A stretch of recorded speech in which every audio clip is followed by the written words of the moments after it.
नमस्कार बच्चों, मैं ममता पाटीदार आज की इस हिंदी कक्षा में आप सभी का स्वागत करती हूँ।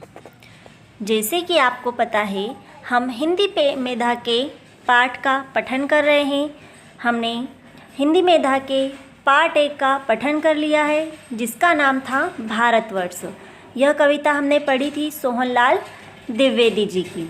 तो पाठ 1 हो गया हमारा। आज हम पाठ 2 पढ़ेंगे, बुद्धिमान कौन। तो बच्चों, इस कहानी के माध्यम से हम पढ़ेंगे।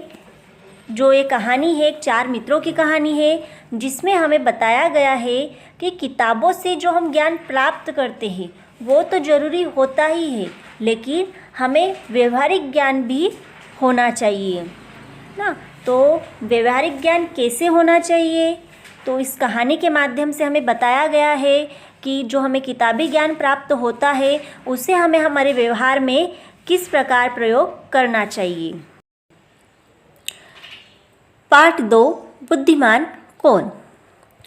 पाटलिपुत्र नगर में 4 मित्र रहते थे। उनमें से 3 मित्रों के नाम थे गुणीराम, मणिराम और ज्ञानदेव। इन तीनों ने बहुत सी विद्याएं पढ़ी थी, बहुत किताबें पढ़ी थी, बहुत ज्ञान था इनको, लेकिन इन्हें अपने ज्ञान पर बहुत घमंड भी था, बहुत अभिमान था। लेकिन उनमें सामान्य बुद्धि की कमी थी। जो कुछ भी वो करते थे उसे सोच विचार कर नहीं करते थे कि इसका परिणाम क्या होगा। बस उन्हें तो अपने विद्या पर बहुत घमंड था, बहुत अभिमान था। इनमें से जो चौथा मित्र था बोधिराम, जो बहुत अधिक पढ़ा लिखा तो नहीं था, परंतु वह बुद्धिमान था। वो उन तीनों मित्रों की तरह उसने बहुत सी विद्याएं नहीं पढ़ी थी, बहुत कम अधिक पढ़ा था, लेकिन फिर भी वह बुद्धिमान था, क्योंकि वो जो भी काम करता था सोच विचार कर उसे करता था। वह हर कार्य को सोच विचार कर करता था कि इसका परिणाम क्या होगा, इसका परिणाम सकारात्मक होगा या नकारात्मक होगा, इसका मेरे जीवन पर क्या प्रभाव पड़ेगा। वह हर चीज़ को सोच विचार कर ही करता था। अब एक बार उन मित्रों ने विदेश जाकर धन इकट्ठा करने का निश्चय किया, है ना। उन्होंने सोचा कि हम विदेश जाएंगे और वहाँ अपने ज्ञान से, अपनी विद्या से बहुत सारा धन इकट्ठा करेंगे। चारों मित्र यात्रा पर निकल पड़े। जब वे जंगल से होकर जा रहे थे तो रास्ते में उन्हें एक मरा हुआ शेर दिखाई दिया। उसके कुछ अंग बिखरे पड़े थे, है ना। जैसे जानवर मर जाता है तो क्या होता है कि जो छोटे जानवर रहते हैं दूसरे जानवर उनको खा जाते हैं, तो ऐसे ही उसके कुछ अंग बिखरे पड़े थे। मरे शेर को देखकर 4 में से 3 मित्रों ने राय बनाई कि इस शेर के शरीर पर अपनी विद्या का प्रयोग करके हम इसे पुनर्जीवित कर दें, मतलब दोबारा जिंदा कर दें। जो 3 मित्र थे, है ना, गुणीराम, मणिराम और ज्ञानदेव, इन तीनों मित्रों ने अपनी राय दी कि हम इस शेर को जीवित कर दें, क्यों ना हम अपनी विद्या का प्रयोग करें। अब गुणीराम ने क्या किया, अस्थियों को सही क्रम दे दिया, है ना, उसकी जो हड्डियां थी उसको, उसके ढांचे को बना दिया। अब मणिराम ने अपनी विद्या का प्रयोग किया और उसके ऊपर मांसपेशियां जमा दी तथा चमड़ा लगाकर शेर का रूप दे दिया, है ना। उसको क्या किया, मणिराम ने उसके ऊपर मांसपेशियां और चमड़ा लगा दिया और शेर का रूप दे दिया। बस अब उस शेर में प्राण डालने की आवश्यकता थी।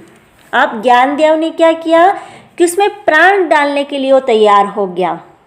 तभी बोधिराम ने कहा, ठहरो, ऐसा मत करो, तुम लोग अपनी विद्या के प्रभाव से शेर को जीवित कर रहे हो, पर कुछ तो विचार करो कि इसका परिणाम क्या होगा।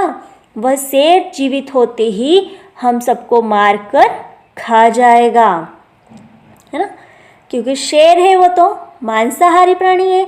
अगर उसको हमने जिंदा कर दिया तो बहुत दिनों से भूखा होगा, जैसे ही देखेगा हमको ही मार कर खा जाएगा वो, है ना। उसको ये थोड़ी ना पता चलेगा कि किसने उसे जीवित किया, है ना। उसको तो बहुत भूख लगी होगी, बहुत दिनों से भूखा होगा, पता नहीं कब से मरा पड़ा है ये।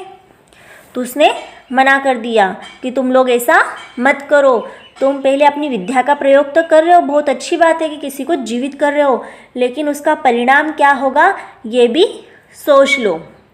अब विद्या के अभिमानी उन युवकों ने अपनी विद्या का दिखावा तो करना ही था, है ना। उनको तो बड़ा घमंड था अपनी विद्या पर। हाँ, ये तो हमें इसलिए मना कर रहा है कि हम अपनी विद्या का प्रयोग न करें, है ना, इसलिए हमें ये मना कर रहा है। लेकिन उन्होंने बोधिराम की बात नहीं मानी। तब बोधिराम ने कहा ठीक है, यदि तुम्हें अपनी विद्या का चमत्कार दिखाना ही है तो दिखाओ, परंतु एक क्षण ठहरो, है ना। जब मैं इस वृक्ष पर चढ़ जाऊं तब तुम इस शेर को जीवित करना, है ना। मुझे तो अपने प्राण प्यारे हैं और मुझे पता है कि इसका परिणाम क्या होगा, लेकिन तुम्हें अपनी विद्या पर इतना ही घमंड है, इतना ही अभिमान है, तो बिल्कुल तुम इस शेर को जीवित कर दो। मैं मना नहीं करूँगा, लेकिन तब करना जब मैं इस वृक्ष पर चढ़ जाऊँ, ठीक है।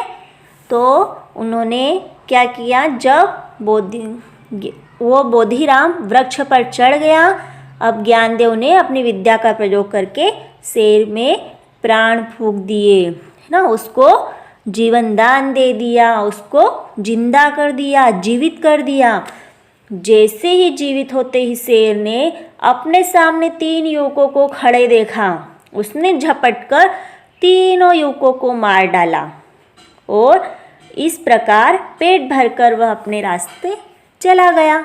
उसे तो बिना मेहनत के ही भोजन मिल गया, वो भी 3 हट्टे कट्टे शेर नौजवान, है ना। तो उसने जीवित होते हुए तीनों युवकों को मार डाला और खा गया और अपने रास्ते चला गया। अब शेर के जाने के बाद बोधिराम पेड़ से उतरा और अपने तीनों मित्रों की अस्थियां देखकर वह बुदबुदाया, मन में बोला कि शास्त्रों और धीरे धीरे बोला कि शास्त्रों और विद्याओं में कुशल होना काफ़ी नहीं है, अच्छे बुरे का ज्ञान होना भी जरूरी है।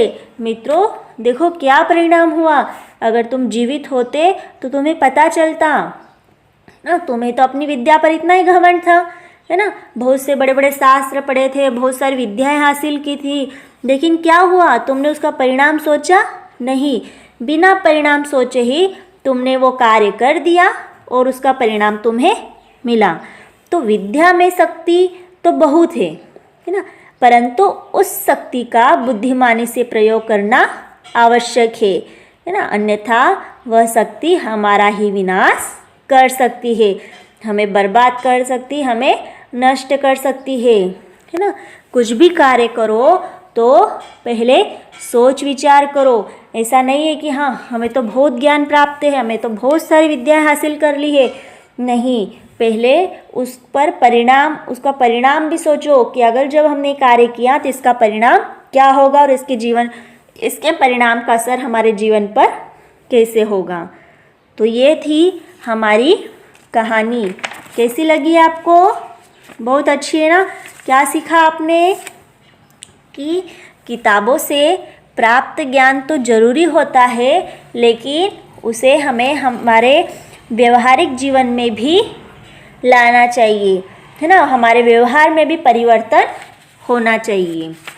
तो इसी के आधार पर आप फिर से आप इसको स्टोरी को पढ़ना, बहुत अच्छी स्टोरी है, बहुत अच्छी कहानी है ना, और इससे सीखना।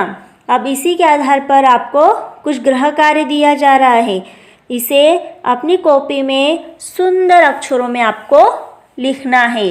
पहले प्रश्न में प्रश्नों के उत्तर बताना है। आपने कहानी पढ़ी है ना, प्रश्न पढ़ोगे तो आपको उत्तर आ जाएंगे, और ऐसे ही जो उत्तर सही है उसके सामने सही का निशान लगाना है, और प्रश्न 3 में रिक्त स्थानों की पूर्ति करना है। यह था आज का हमारा गृह कार्य। धन्यवाद।